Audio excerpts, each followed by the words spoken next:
করছি সর্ষে ইলিশ। শুধু সর্ষে ইলিশই যে মানুষ সর্ষে দিয়ে খাওয়া যায়, ইলিশ তাছাড়া অন্য কিছু খাওয়া যায় না সেটা না। আমি জাটকা মাছ রান্না করছি সর্ষে দিয়ে, টমেটোটা দিয়ে দিব এখন। এত মজা হয়, আমি কয়েকবার এভাবে রান্না করে খেয়েছি। আজকে তো সর্ষের রেসিপিটা দিলাম, ইনশাআল্লাহ অন্য আরেকদিন যাই রান্না করি সর্ষে দিয়ে আপনাদের সাথে শেয়ার করব। আপনারা বাসায় রান্না করে কমেন্টে জানাবেন কেমন হয়েছে। আমি রান্না করেছি, কয়েকবারই রান্না করেছি, খেতে অসাধারণ। তো সবাই ভালো থাকবেন,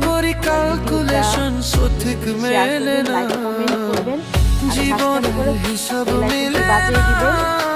আর পাশে থাকবেন, সাপোর্ট করবেন। আমরা নাচানাচি ভিডিও করি না, তো আমাদের ভিডিও দেখেন। সবাই ভালো থাকেন। আল্লাহ।